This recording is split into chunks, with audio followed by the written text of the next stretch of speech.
추미애 당대표의 속개 소명으로 더불어민주당 제247차 최고위원회를 속개하겠습니다. 네, 회의를 시작합니다. 추미애 당대표의 발언이겠습니다. 오늘 14일 신문점에서 남북 고위급 회담이 개최됩니다.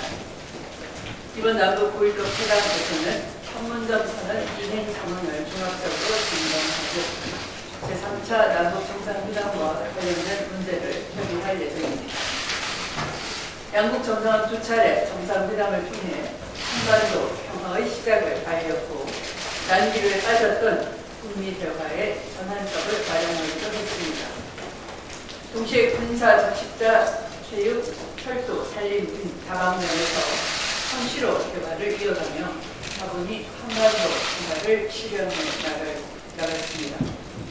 중간중간 크고 작은 난관도 있었지만 남북은 대화의 끈을 놓지 않고 평화와 번영을 위한 공동의 노력을 이어갔습니다.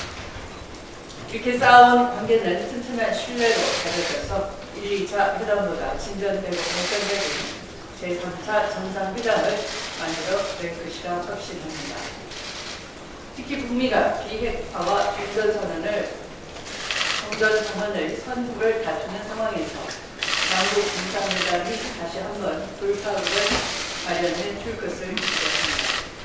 아울러 내일은 서울에서 남북 노동자 통일 축구 대회가, 13일은 평양에서 국제 유소년 축구 대회가 각각 개최될 예정입니다. 연이어 개최되는 두 개의 축구 대회는 판문점 선언 이후 첫 민간 교류로서 남북 국민이 진전된 평화를 직접 피부로 체감하는 계기가 될 것입니다.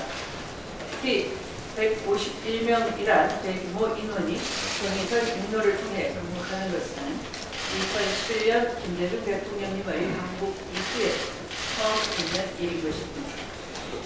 이번 유소년 선수단의 육로 방문이 끌렸던 남북의 거리를 이어 남북 간 직접 행을 활성화시키는 시작이 되길 기대합니다. 어제 오전 검찰에 나올 예정이었던 김기춘 전 대통령 비서실장이 검찰의 출석 요구에 불응했습니다. 김 전 실장은 건강상의 이유를 들어서 조사를 받을 수 없다고 검찰에 알렸으나 석방 당일인 6일에는 구치소에서 고무도 당당하게 걸어나온 모습을 보였고 매우 씩씩하게 보였기에 의구심이 드는 것입니다. 또한 석방 전날인 5일 검찰이 구치소를 방문해 조사를 하고자 했으나 거부했던 것으로 알려지면서 국민적 분분을 하고 있습니다. 우리 현대사의 어두운 지곡마다 빠짐없이 등장하는 이런 김 전 실장은 검사, 장관, 국회의원, 대통령, 비서실장 등 요직을 거치는 동안 이 땅의 역사에 반민주, 반역사의 인물로 찍혀 있습니다. 김 전 실장의 법을 이용한, 지위를 이용한 악행은 너무도 많아 일일이 따라가기조차 힘들 정도입니다.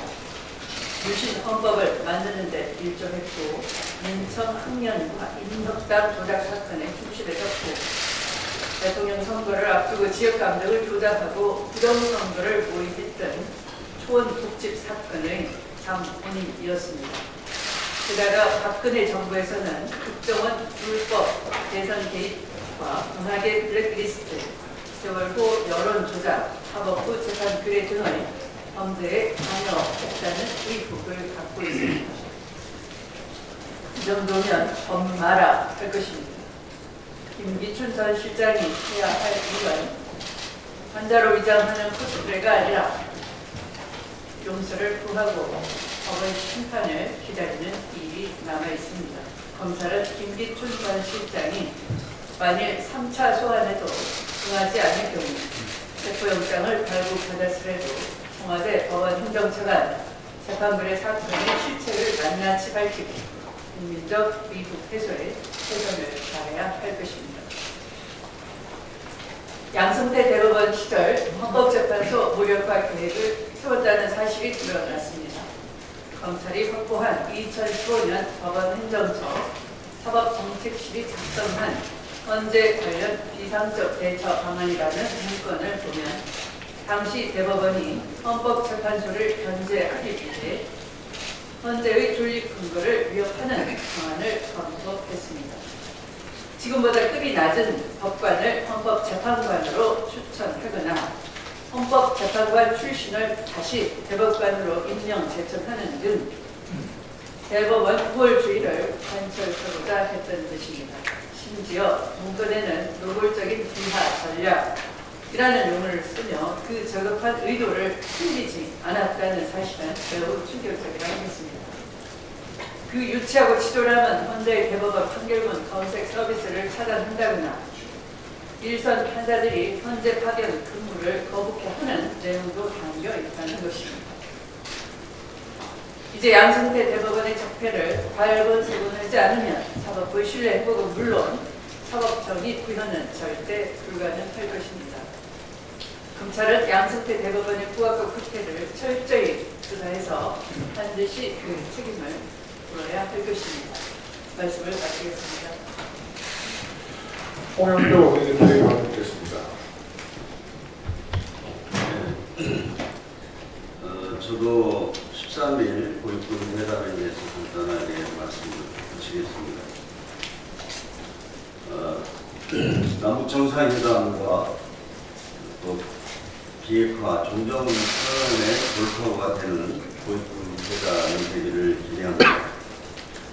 최근 국회 문제 해법을 놓고 북미 간 신경전이 계속되고 있습니다.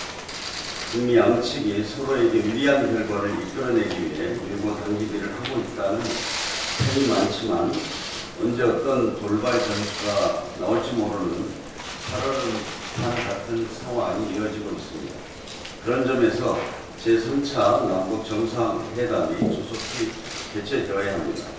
남북 정상이 만나서 교착 상태에 빠진 북미 간 협상의 돌파구를 마련하고 연내 종전선언을 위한 해법을 찾아낼 수 있을 것입니다. 오늘 정부가 북한산 석탄 반입 논란에 대한 조사 결과를 발표합니다. 그동안 이 문제에 대해 사실과 다른 억측과 왜곡이 난무했습니다. 오늘 조사 결과를 발표하는 것을 계기로 더 이상 근거 없는 의혹 제기나 정치 공세가 되풀이되지 않아야 합니다.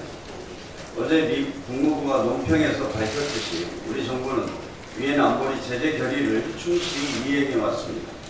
미국 측과 공조를 통해 지난해 10월부터 북한산 석탄 반입 의혹 선박 9척에 대해 정해진 절차대로 조사를 진행해 왔습니다. 일부에서는 정부가 의심 선박을 억류하지 않았다고 이야기합니다. 하지만 안보리 결의에 따르면 선박 억류는 북한산 석탄임을 알고도 고의로 운반했다는 합리적인 근거가 있어야 합니다. 그런데 이번 선박들은 여기에 해당하지 않습니다. 실제로 이 선박들은 일본에도 수차례 입항을 했으나 일본 정부도 석탄 선박 억류 조치를 취하지 않았습니다. 정부가 이 문제를 방치하거나 은폐한 것도 아니며 한미 공조에 균열이 있다는 주장도 사실과 전혀 다릅니다. 오늘 조사 결과 북한산 석탄 반입이 확인될 경우 유엔 안보리 결의에 따라 정해진 절차대로 처리하면 되는 문제입니다. 안보리 제재 결의 위반 행위는 각국이 자국법에 따라 제재하면 됩니다. 이번 사건의 경우 석탄 수입 업체가 우리 관세법을 위반했는지 여부를 따져 검찰이 기소를 통해 관련자를 처벌하게 될 것입니다. 우리 정부가 제재를 받는 일도 결코 없을 것이며 석탄을 공급받은 기업들이 제재를 받을 가능성도 없다는 것이 정부의 설명입니다. 이번 사건과 관련해서 한미 공조도 확보합니다. 어제 미 국무부가 밝혔듯이 한미 양국은 긴밀한 협력을 유지하고 있습니다. 오늘 조사 결과도 정부가 미국 측과 공유하고 공동 대응할 것이라고 합니다. 거듭 말씀드리지만 한미 관계를 손상시킬 수 있는 불필요한 논란은 지양되어야 합니다. 오늘 조사 결과 발표 이후에도 근거 없는 주장으로 이 문제를 정쟁화하려는 시도가 있어서는 국익에 도움이 안 될 것입니다.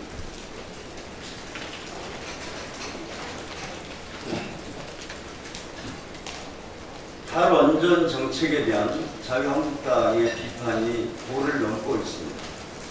어제 김병준 비대위원장이 경주 한수원 노조를 방문해서 탈원전 폐기를 주장했습니다. 특히 자유한국당 의원은 문재인 대통령은 원전 문제만 하더라도 탄핵 사유가 될 것이라는 막말까지 했습니다. 자한당의 비판은 사실관계도 맞지 않고 근거도 없는 주장입니다.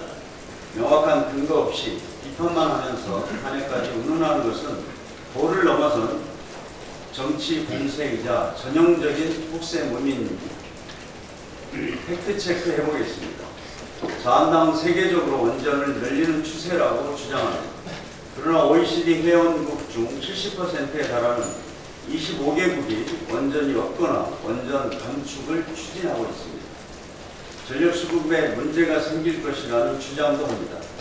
하지만 탈원전 정책은 앞으로 60년에 걸쳐 단계적으로 원전을 축소해 가는 계획입니다. 당장 몇 년 안에 원전을 없애자는 것이 결코 아닙니다. 또한 2023년까지는 5기의 신규 원전이 새로 지어지기 때문에 원전 비중이 급감하는 것도 아닙니다. 자한당은 월성 1호기 조기 폐쇄도 잘못된 결정이라고 합니다. 그러나 월성 1호기는 지난 10년간 가동할수록 적자가 누적되어 왔습니다. 2008년 이후 연평균 적자는 1,036억 원에 달합니다. 경제성도 없고 안전성도 없기 때문에 외부 전문기관의 자문에 따라 폐쇄 결정을 내린 것입니다. 그렇다면 자한당의 주장 중 팩트에 근거한 것은 전혀 없습니다. 오로지 정부 여당의 발목만 잡겠다는 의도라고밖에 생각할 수 없습니다. 근거도 없이 탈원전 정책을 무작정 비판해서는 안 됩니다. 이계호 농림식품부 장관에 대한 인사청문 보고서가 어제 채택되었습니다.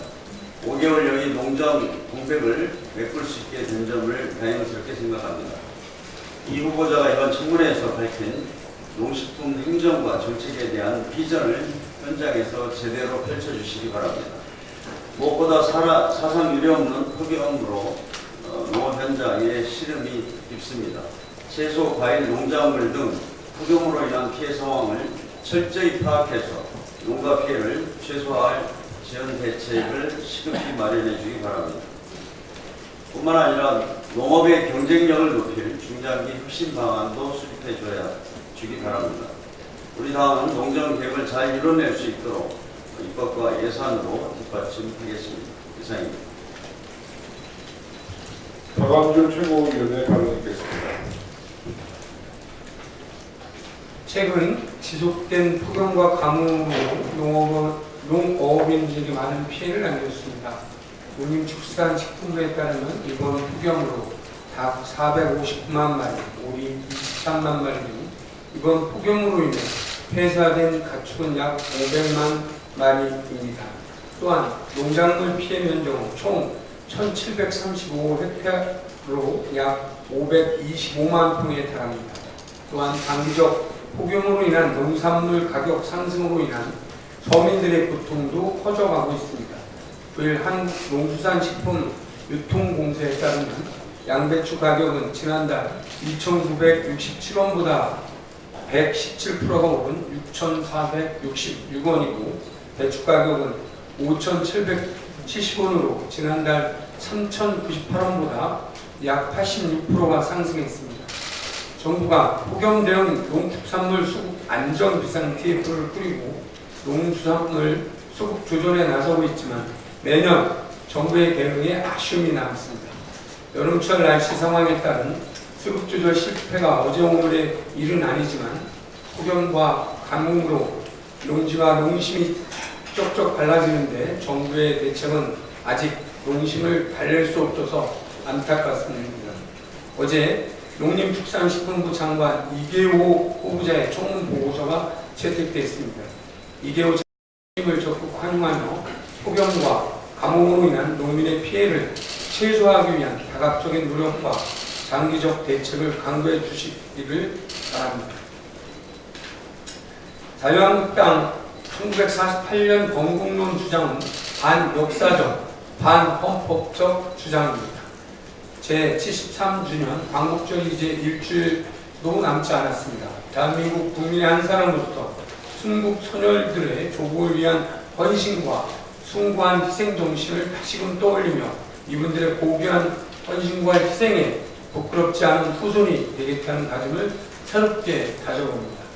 그러나 광복절을 앞두고 제1야당인 자유한국당이 최근 각종 세미나와 토론회를 통해 1948년 건국론을 또다시 수면 위로 내세우며 반역사적이고 반헌법적인 주장을 계속하고 있는 것에 대해 깊은 유감을 표합니다. 부끄럽습니다. 우리 헌법에 분명 그 전문에 3.1운동으로 건립된 대한민국 임시정부의 법통을 개선한다고 명시하고 있습니다.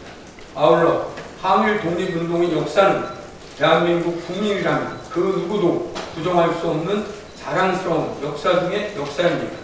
그러나 자유한국당이 스스로 헌법을 부정하는 것도 모자라 대한민국 건국의 역사를 퇴보시키려는 어리석은 시도를 자행하는 모습을 바라보는 국민은 도대체 어느 나라 정당이냐고 묻지 않을 수 없습니다. 이제 내년이면 1919년 임시정부 수립을 기점으로 건국 100주년을 맞이하게 됩니다. 건국 100주년을 맞아 더 이상 1948년 건국론을 둘러싼 소모적인 논쟁은 그만두고 대한민국의 새로운 100년의 역사를 준비해야 할 시점입니다.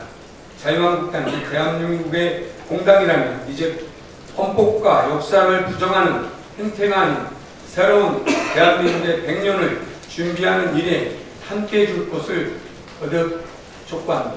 이상입니다. 윤관석 최고위원의 발언 듣겠습니다. 예, 어제 허위범 특검팀의 2차 소환에 출석한 김경수 경남지사가 드루킹과의 대리신문을 포함하여 20시간이 넘는 조사를 받았습니다. 조사를 마치고 나온 김경수 경남지사는 특검이 원하는 만큼 원하는 모든 방법으로 조사에 협조하고 충실하게 소명했다. 이제는 특검이 어떤 정치적 고려도 없이 오직 진실에 입각해서 합리적이고 공정한 답을 내놓을 차례다라고 당당하게 말했습니다. 당당하게 진실을 강조하는 김경수 경남지사의 모습에 일부 야당과 보수 언론에서는 상식에 벗어난다고 평가하기도 합니다.